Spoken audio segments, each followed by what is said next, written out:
સુરત में ज्वलनशील केमिकल भरेल टाँको लीकेज थयो। सचिन विस्तारनो आ बनाव छे। टाँकामां लीकेज थवाथी स्थानिक विस्तारमां अफरातफरी मची। आ घटनाने लई पोलीस पण स्थळ पर आवी पहोंची हती। केमिकल लीकेज थवाथी स्थानिक लोकोमां भागदौड़ मची गई हती। सचिन विस्तारनो आ बनाव छे। आ टाँकामां लीकेज थई गयुं हतुं। केमिकल भरेलो आ टाँको हतो अने ज्वलनशील केमिकल अहींया भरेलुं हतुं। अचानक तेमां लीकेज थयुं अने आ केमिकल रસ્તાमां ज ढोळावा लाग्युं, जेथी स्थानिक लोकोमां भागदौड़ मची गई हती। कारण के आ केमिकल जे छे ज्वलनशील हतुं अने कोईपण व्यक्तिने ज्यारे ए स्पर्श करे छे तो ए व्यक्तिने दाझी जाय छे। ए प्रकारनुं आ ज्वलनशील प्रवाही हतुं अने ए लीकेज थयुं। केमिकल लीकेज थवाना कारणे अफरातफरी मची हती। जो के घटनानी जाणकारी मळता पोलीस पण आवी पहोंची हती। વધુ માહિતી મેળવીએ।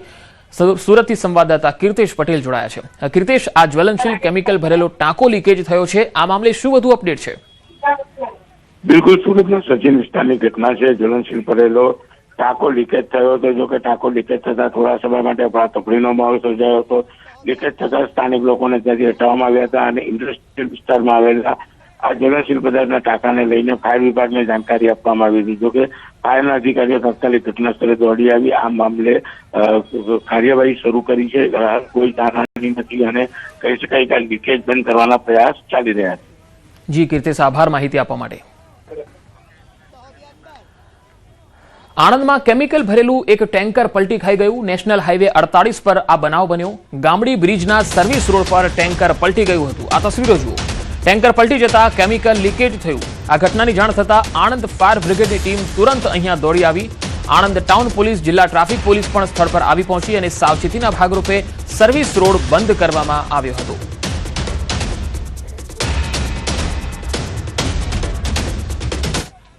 આ તરફ જામનગરમાં હિટ એન્ડ રનનો બનાવ બન્યો। પાર્ક કોલોની નજીક એક કારે અકસ્માત સર્જ્યો હતો। પૂરપાટ ઝડપે એક્ટિવા ચાલકને અડફેટે લીધા। મહિલાને અકસ્માતમાં ઈજાઓ પહોંચી। આ સમગ્ર મામલે સિટી બી ડિવિઝન પોલીસે ગુનો નોંધી વધુ તપાસ હાથ ધરી છે। આખો આ બનાવ તમે જોઈ શકો છો। પાર્ક કોલોની નજીક એક કારે અકસ્માત સર્જ્યો હતો। ઘટના જે છે એ સીસીટીવીમાં પણ કેદ થઈ છે। પોલીસે આ મામલે ગુનો નોંધ્યો છે। આ તસવીરો જુઓ। કાર કેટલી સ્પીડમાં આવી રહી છે અને તેણે આ એક્ટિવા ચાલકને અડફેટે લીધો હતો અને ત્યારબાદ રફતારથી આ કાર ચાલક આવ્યો અને ત્યાંથી ફરાર પણ થઈ ગયો। અકસ્માતમાં જે વૃદ્ધ મહિલા છે તેને ઈજા પહોંચી હતી। પાર્ક કોલોની નજીક એક કારે અકસ્માત સર્જ્યો હતો। બી ડિવિઝન પોલીસે આ સમગ્ર મામલે ગુનો નોંધ્યો છે। હિટ એન્ડ રનના બનાવમાં કાર ચાલક સામે ગુનો નોંધાયો છે। એક્ટિવા ચાલકને અડફેટે લીધા હતા। વૃદ્ધ મહિલાને ઈજા પહોંચી છે, તેમને સારવાર માટે હોસ્પિટલમાં લઈ જવામાં આવ્યા છે। આખો બનાવ સીસીટીવીમાં પણ કેદ થયો છે। બી ડિવિઝન પોલીસ હવે સમગ્ર મામલે આગળની તપાસ કરી રહી છે। કાર ચાલકની શોધખોળ ચાલુ છે। વલસાડમાં બેફામ કન્ટેનરનો એક વિડીયો વાયરલ થયો। કન્ટેનરે બાઇક ચાલકને અડફેટે લીધો। રસ્તા પર બેફામ રીતે વાહન ચલાવ્યું। વલસાડ જિલ્લામાં હાઈવે પર બેફામ રીતે દોડતા એક કન્ટેનરનો વિડીયો વાયરલ થઈ રહ્યો છે। સતત વાહનોની અવરજવર વચ્ચે એક કન્ટેનર ચાલકે બેફામ ડ્રાઇવિંગ કરી કન્ટેનર ચલાવી પોતાની સાથે હાઈવે પરથી આવતા જતા અન્ય વાહન ચાલકો અને રાહદારીઓના પણ જીવ જોખમમાં મૂક્યા હતા। આ કન્ટેનર ચાલકે પૂર ઝડપે વાહન ચલાવ્યું। આ દરમિયાન સામેથી આવતા જતા વાહનો માટે જોખમ ઊભું થયું। એટલું જ નહીં, બેફામ રીતે કન્ટેનર ચલાવતા આ ચાલકે પસાર થઈ રહેલા એક બાઇક ચાલકને પણ અડફેટે લીધો। આથી તે બાઇક સાથે રોડ પર પટકાયો હતો। જો કે સદનસીબે બાઇક ચાલકનો જીવ બચી ગયો। આ કન્ટેનર ચાલકના બેદરકારી ભર્યા ડ્રાઇવિંગના દ્રશ્યો પાછળથી આવતા અન્ય એક બાઇક ચાલકે મોબાઈલ કેમેરામાં કેદ કર્યા। વાયરલ થઈ રહેલા આ વિડીયો વલસાડના ધરમપુર રોડનો હોવાનું ચર્ચાઈ રહ્યું છે। ન્યૂઝ 18 આ વિડીયોની પુષ્ટિ કરતું નથી।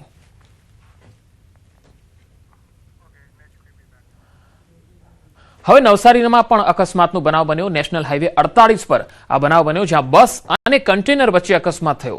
અકસ્માતમાં 10થી વધારે લોકો ઈજાગ્રસ્ત થયા છે। અકસ્માત કરી ચાલક ઘટના સ્થળેથી ફરાર થઈ ગયો। બુલેટ ટ્રેન પ્રોજેક્ટમાં કામ કરતા મજૂરોને લઈ જતી બસ અને કન્ટેનર વચ્ચે અકસ્માત થયો।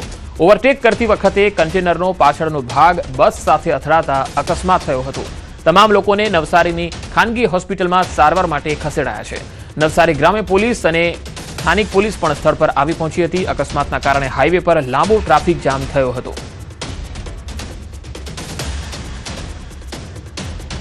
નેશનલ હાઈવે 48 નવસારી પર આ બનાવ બન્યો, જ્યાં અકસ્માત કરી અને ચાલક ઘટના સ્થળેથી ફરાર થઈ ગયો હતો। બસ અને કન્ટેનર વચ્ચે આ અકસ્માત થયો। બસમાં સવાર જે મુસાફરો હતા તેમાંથી ઘણા મજૂરો હતા જેમને ઈજા પહોંચી છે। 10થી વધારે લોકોને ઈજા પહોંચી છે। આ ઘટનાને કારણે અકસ્માતને પગલે સ્થાનિક લોકોના ટોળેટોળા પણ એકત્ર થયા હતા અને હાઈવે પર ટ્રાફિક જામ થયો હતો.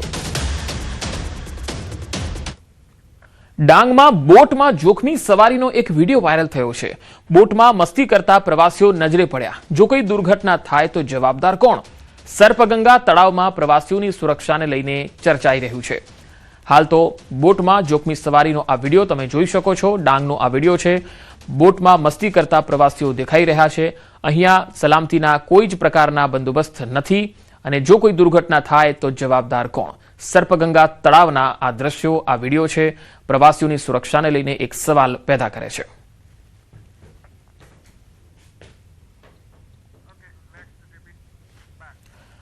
છોટાઉદેપુરમાં બીજા માળેથી પટકાતા મજૂરનું મોત થયું. ધાબાનું સેટિંગની કામગીરી વખતે આ ઘટના બની. સેટિંગ બાંધતી વખતે ટેકો હટી જતા મજૂર પટકાઈ ગયો. મજૂરનું ઘટના સ્થળે જ મોત નીપજ્યું. પોલીસે ઘટના સ્થળે પહોંચીને તપાસ હાથ ધરી. મૃતદેહને પોસ્ટમોર્ટમ માટે હોસ્પિટલમાં ખસેડાયો છે. અને સેન્ટરિંગનું કામ કરતા અમે ઉપર સેલિપ પર હતા અને આ બીજા માળે ટેકા ટાઈટ કરતો. ટેકો છટકી એટલે ડાયરેક્ટ દાદરના ગાડા નીચે પડી ગયેલો. અમને ખબર નહીં હતી તો નીચે રેતીનું કામ કરતા એ જાણ કરી અમને. કામ કરવા માટે આવ્યો હતો અને કંઈક અચાનક સ્લીપ ઠોકતા કંઈક એનો ટેકો ખસી જતા એ પડી ગયો હતો અને એનું ઘટના સ્થળે મોત થયું એવું અમને જાણ થતા અમે કનાસથી અહીં આવેલા છે અને અહીં આવીને જોયું ત્યારે અમારા ગામનો છોકરો પડેલો હતો અને એનું અકસ્માત થયું, મૃત્યુ થયું હતું. વડોદરામાં વર્ષો જૂનું મકાન ધરાશાયી થયું. ન્યાય મંદિર દૂધવાડા મહોલ્લાની આ ઘટના છે. ધડાકાભેર મકાન તૂટી પડતા લોકોમાં ફફડાટ ફેલાયો છે. મકાન ધરાશાયી થતા અનેક વાહનો દબાયા. તાત્કાલિક ફાયર બ્રિગેડના જવાનો સ્થળ પર દોડી આવ્યા. કાટમાળ હટાવવાની કામગીરી હાથ ધરાઈ. સદનસીબે ઘટનામાં કોઈ જાનહાનિ થઈ નથી. તો વડોદરામાં આ મકાન ધડાકાભેર તૂટી પડ્યું હતું. જ્યારે આ બનાવ બન્યો ત્યારે લોકો પણ સ્થાનિકો મોટી સંખ્યામાં અહીંયા આવી પહોંચ્યા હતા. મકાન ધરાશાયી થતા અનેક વાહનો આ કાટમાળમાં દટાયા હતા. આ મકાન વર્ષો જૂનું હતું અને જર્જરિત હાલતમાં હતું અને અચાનક ધરાશાયી થયું. ન્યાય મંદિર દૂધવાડા મહોલ્લાનો આ બનાવ.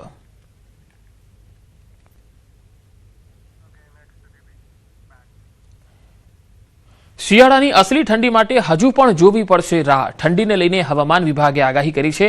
આગામી 3 દિવસ તાપમાન ઊંચું જતા ઠંડીનું જોર ઘટશે. આગામી 3 દિવસ 2 થી 3 ડિગ્રીનો વધારો થશે. સૌથી નીચું તાપમાન નલિયામાં 7 ડિગ્રી નોંધાયું છે. અમદાવાદમાં 15 ડિગ્રી તાપમાન નોંધાયું છે. હાલ માવઠાની કોઈ શક્યતા નથી.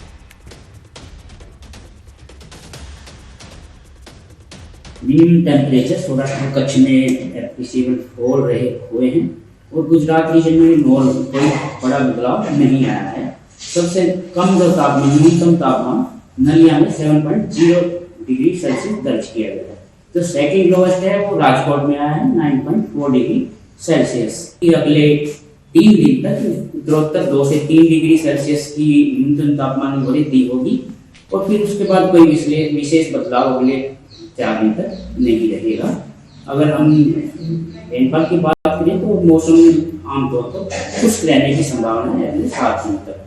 और अगर कोस्टल की हम बात करते हैं तो नॉर्थ गुजरात कोस्ट और साउथ गुजरात कोस्ट में जो हवाओं की डायरेक्शन है वो उत्तरी से उत्तर पूर्वी है और जो स्पीड है वो 15 से 20 नॉट दोनों कोस्ट के लिए एक्सपेक्ट किया है. जो लोकल अगर फोरकास्ट करें तो लोकल स्ट्राइक की उम्मीद है अहमदाबाद में. और जो मिनिमम टेम्परेचर कल सुबह जो दर्ज होने की संभावना है वो अराउंड 15 डिग्री सेल्सियस के आसपास रहेगा.